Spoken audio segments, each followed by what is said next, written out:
Voilà, on est dans une série actuellement qu'on appelle Rencontre avec Jésus. Et c'est intéressant, un jour de présentation d'enfant où on le fait dans le but et l'espoir que cet enfant, que Élise puisse rencontrer Jésus un jour dans sa vie d'adulte et faire ce choix pour elle-même.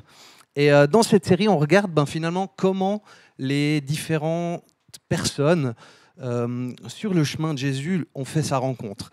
Et il y en a plein d'histoires de gens qui ont rencontré Jésus. Puis le but, c'est de voir qu'est-ce qu'il a fait avec ces gens, qu'est-ce qu'il leur a dit, comment ces personnes ont fait l'expérience de sa présence, comment elles ont répondu, comment elles ont réagi. Et c'est un petit peu le but de cette série. Et le fondement de tout ça, c'est que Dieu le Père a envoyé Jésus-Christ le Fils dans le monde par amour. C'est vraiment un acte de son amour pour l'humanité, une expression de son cœur. Et il a fait ça pour que les gens puissent connaître son amour, savoir qui il est et entrer dans une relation personnelle avec lui. Alors j'ai envie de te poser la question aujourd'hui, est-ce que tu as déjà fait une rencontre insolite ? Peut-être tu te rappelles d'un moment où tu as rencontré une personne d'une manière juste imprévisible ou improbable. Moi, je pense à deux moments un petit peu comme ça. Ça fait peut-être 1 ou 2 ans, je ne sais plus maintenant. On était en train de faire les courses à Manor et puis on est tombé sur Stan Wawrinka. C'était marrant parce que je crois qu'il y avait une personne âgée qui avait pris son chariot, qui s'était trompé, où il y avait une sorte de confusion comme ça, et qui n'avait aucune idée de qui il était. Donc il était là en train d'avoir des interactions normales avec les gens dans les courses. Et puis il était tellement incognito, j'ai envie de dire, qu'on ne voulait pas le déranger. On s'est dit, c'est la Suisse, il y a encore ça chez nous. On laisse un peu des fois les célébrités vivre aussi, parce que c'est des êtres humains normaux, finalement, comme nous tous. Ou alors hier soir, dans mon village, tout simplement, on se baladait, on est tombé sur un gars qui était en train de recenser les hirondelles et les chauves-souris du village. Et puis on a commencé à parler avec lui, on a fait un bout de chemin jusque chez nous, et puis on a parlé pendant moins quart d'heure des oiseaux en long et en large, les grues, les cigognes et tout. C'était marrant, on ne sait même pas son nom, mais voilà, on a vécu un moment de rencontre et ensuite il a continué son recensement, on est reparti à nos occupations. Mais aujourd'hui, on va regarder justement une rencontre bien particulière, une rencontre insolite qui se produit. Et en fait, c'est la rencontre de 3 condamnés à mort sur une croix. Je pense que c'est difficile de faire plus insolite. Imagine ta première rencontre avec quelqu'un, tu es nu sur une croix, tu as été torturé avant, tu es humilié, exposé devant tout le monde, et tu souffres d'affreuses douleurs parce que tu as des clous dans les mains et dans les pieds. Et là, tu es là et tu regardes à gauche, tcho, toi aussi, tu es là. Tu imagines un peu cette scène. C'est ce qui a dû se produire finalement. Alors, ce n'est pas exactement à quel moment ils ont connecté ces 3 condamnés à mort sur cette croix, mais c'est plutôt insolite comme moment, et c'est d'autant plus insolite que les 2 personnes qui sont aux extrémités, à droite et à gauche, ils vont rencontrer Jésus-Christ. Jésus-Christ qui est Dieu incarné, quoi. Donc c'est Jésus-Christ dont les évangiles nous parlent, ce Jésus historique que nous, on n'a pas eu le plaisir de rencontrer physiquement. Eux, ils l'ont rencontré un moment sur une croix, sur un mont qui s'appelle Golgotha, ça veut dire le crâne, le lieu du crâne, où ils étaient condamnés à mort. Et je vous propose, c'est qu'on découvre un petit peu cette histoire avec un petit passage biblique, c'est dans l'évangile de Luc, qui nous explique cette scène finalement, et qui nous dit un petit peu comment ça s'est déroulé. Donc si tu veux suivre, c'est Luc 23, 32 à 43. On conduisait aussi 2 malfaiteurs qui devaient être mis à mort avec lui. Lorsqu'ils furent arrivés à l'endroit appelé le crâne, ils le crucifièrent là, ainsi que les 2 malfaiteurs, l'un à droite, l'autre à gauche. Jésus dit : « Père, pardonne-leur, car ils ne savent pas ce qu'ils font. » Ils se partagèrent ses vêtements en tirant au sort. Le peuple se tenait là et regardait. Les magistrats eux-mêmes se moquaient de Jésus avec eux en disant « Il en a sauvé d'autres, qu'il se sauve lui-même, s'il est le Messie choisi par Dieu. » Les soldats aussi se moquaient de lui. Ils s'approchaient pour lui présenter du vinaigre en disant « Si tu es le roi des Juifs, sauve-toi toi-même. » Il y avait au-dessus de lui cette inscription écrite en grec, en latin, en hébreu.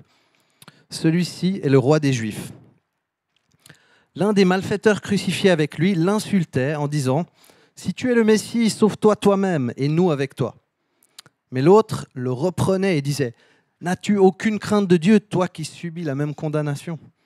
Pour nous, ce n'est que justice, puisque nous recevons ce qu'ont mérité nos actes.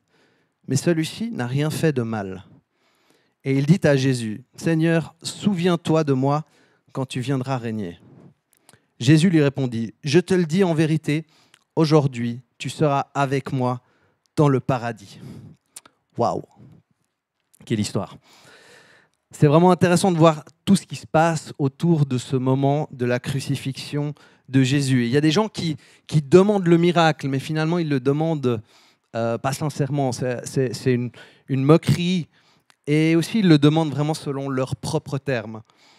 Et en fait, le miracle ne va pas venir selon leurs propres termes, mais en réalité, devant leurs yeux est en train de se dérouler le miracle de ce que Jésus a fait à la croix pour eux et pour tous ceux qui veulent bien le recevoir.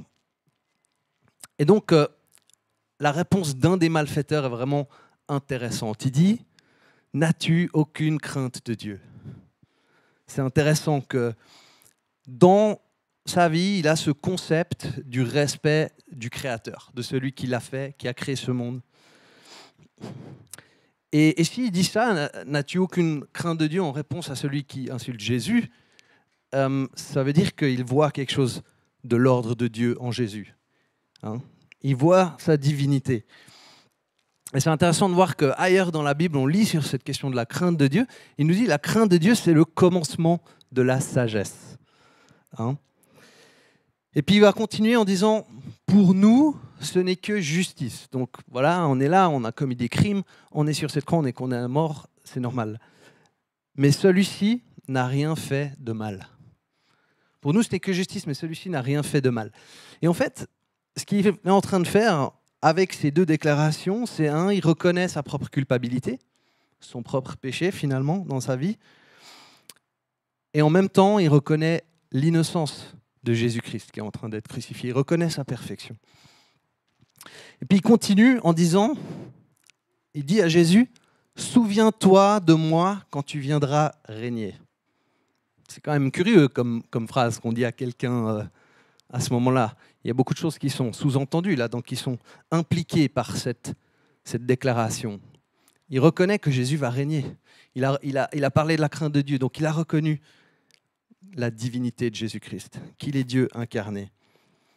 Et la réponse de Jésus, alors qu'il lui demande juste « Souviens-toi de moi », mais il a reconnu les choses à leur juste valeur, Jésus lui dit « Tu seras avec moi dans le paradis aujourd'hui. » Ça, c'est le message de la bonne nouvelle et de l'amour de Dieu pour nous, que en Jésus-Christ, on a l'opportunité de passer l'éternité avec Dieu, d'être pardonné pour nos péchés. Et c'est intéressant de voir dans cette histoire de Jésus à la croix et des deux brigands qu'il y a deux réponses, il y a deux attitudes face à Jésus-Christ qui est en train de prendre sur lui le péché du monde et toutes nos fautes.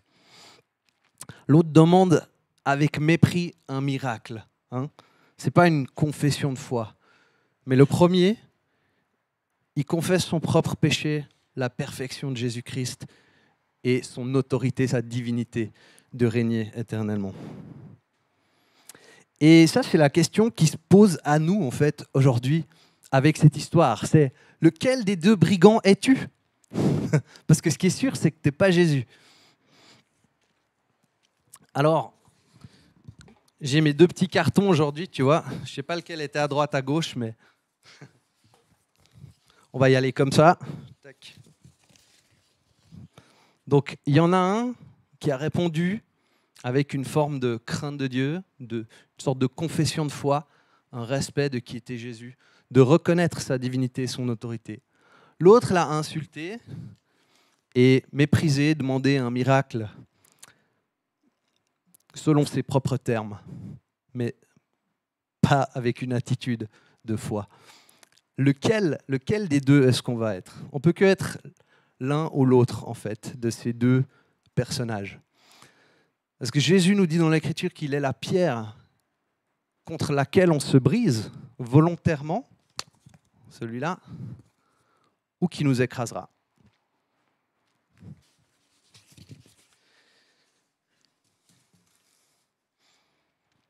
Peut-être que toi tu te dis, ouais ok, mais moi je ne suis pas un criminel, comme eux sur cette croix où ils sont condamnés à mort. Moi j'ai rien fait qui mérite la condamnation à mort. Mais ça c'est très humain en fait comme réponse par rapport à notre culpabilité vis-à-vis du divin, vis-à-vis de celui qui a tout créé, qui est éternel et 3 fois saint. Et en fait, si tu essaies d'imaginer le plus grand niveau de pureté, de sainteté, de puissance que tu peux jamais imaginer, et puis tu mets ça face à nos comportements parfois odieux, il y a quelque chose de profondément grave et punissable en lien avec tout ça. Ça, c'est la nature du péché dans notre vie qu'on a tous. Et il n'y en a pas un qui est épargné de cette réalité-là. La Bible dit « Tous ont péché et sont privés de la présence glorieuse de Dieu ». Mais Jésus à la croix va pour prendre cette faute sur lui et porter notre péché pour que tous ceux qui mettent leur foi en lui puissent être sauvés de cette culpabilité et passer l'éternité avec Dieu. Donc il nous offre sa grâce, son pardon immérité. C'est ça qu'il a obtenu pour nous à la croix et il nous montre l'amour de Dieu envers nous par cet acte de sacrifice. Il nous le donne. Et à nous de le recevoir ou pas. Il ne nous force pas. C'est ça la beauté de cette bonne nouvelle, c'est qu'on est libre de recevoir le cadeau ou pas, mais Dieu nous respecte trop pour nous imposer quelque chose. Imaginez si on obligeait les gens à recevoir un cadeau.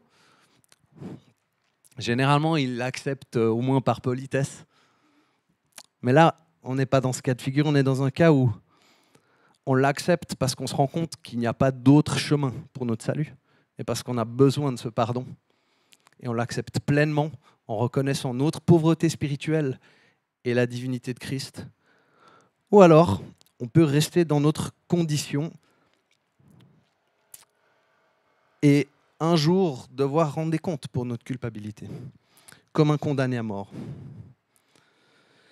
Saint Augustin en a parlé de la manière suivante. Il a dit « 2 brigands étaient crucifiés avec lui. L'un fut sauvé pour qu'aucun ne désespère. » C'est la bonne nouvelle. L'autre fut perdu pour que personne ne présume. Jésus-Christ est Dieu. Il est le chemin. Et s'il a donné les termes de sa grâce et du salut, c'est lui qui fixe les règles. L'un s'est brisé contre cette pierre. L'autre sera écrasé par elle.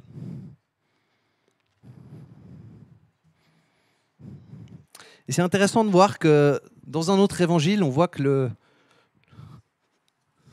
celui-là, en fait, il a aussi insulté Jésus. Dans un autre évangile, on voit que les deux étaient en train de l'insulter.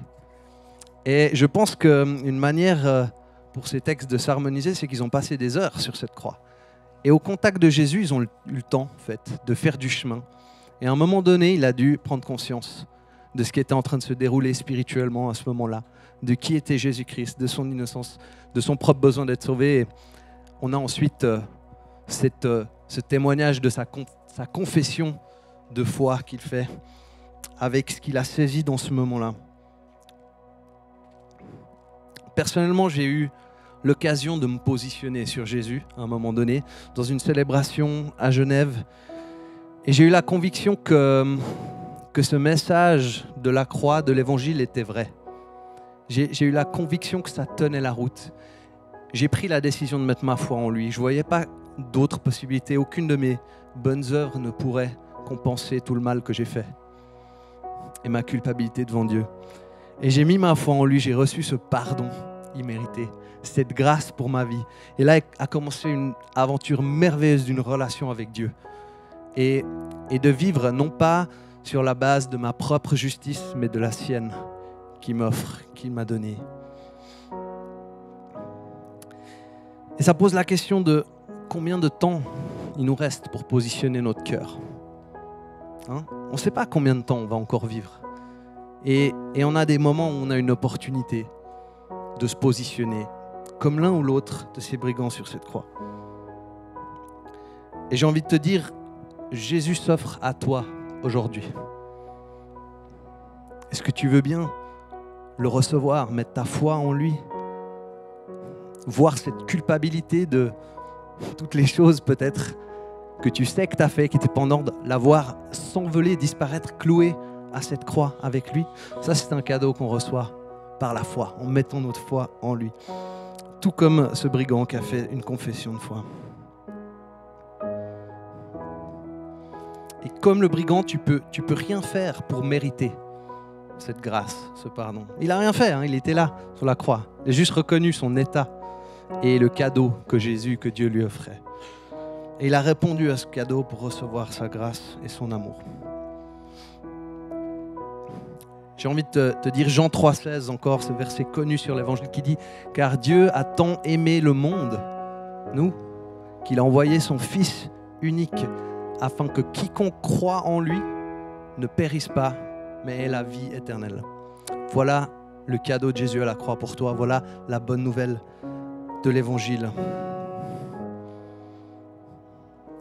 Et il suffit pour nous de répondre à ce cadeau, de le recevoir. C'est aussi simple que ça, on ne peut rien faire pour le mériter. Et si tu fais cette confession de foi aujourd'hui, ça va changer ton existence, ça va changer ta manière de vivre pour le reste de cette marche sur terre. Et surtout, ça va changer ta destination éternelle. Alors, on va finir avec un moment qu'on appelle le face-to-face à ICF. C'est un moment pour toi d'avoir un tête-à-tête avec Dieu, peut-être là où tu en es aujourd'hui, avec tes questions, peut-être avec tes doutes, avec ce que tu as entendu, avec quelque chose qui bouge dans ton cœur aujourd'hui, et tu peux simplement prier, parler avec Dieu, c'est tout simple. C'est ça la prière, et c'est ce qu'on a l'opportunité de faire. Et j'ai envie de te donner 2 manières de pouvoir faire ça.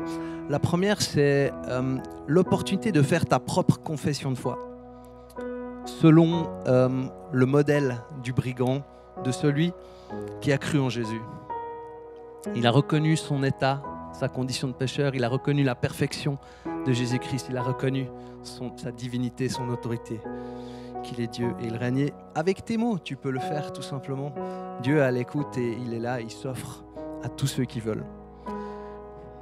Et si pour toi, tu préfères quelque chose d'un peu plus guidé, je t'ai préparé une petite prière qui est une forme de confession de foi que tu peux aussi faire simplement en répétant avec moi, si tu le souhaites.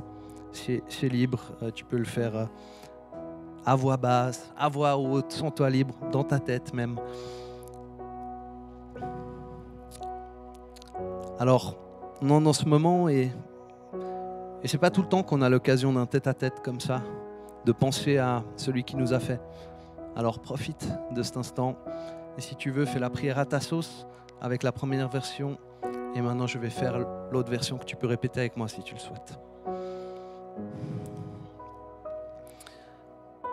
Dieu, merci d'avoir envoyé ton Fils Jésus-Christ à la croix pour me sauver. Pardonne-moi mes crimes contre toi, même si je n'en pèse pas forcément la pleine mesure.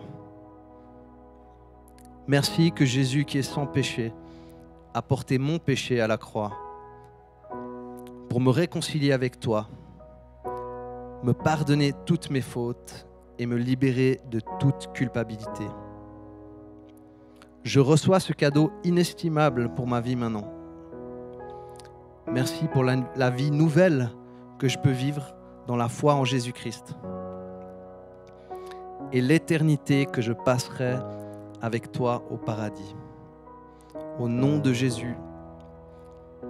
Amen. Je te laisse continuer ce moment-là avec Dieu. On va juste avoir un petit moment de calme encore et ensuite la louange qui va reprendre pour encore 2 chants.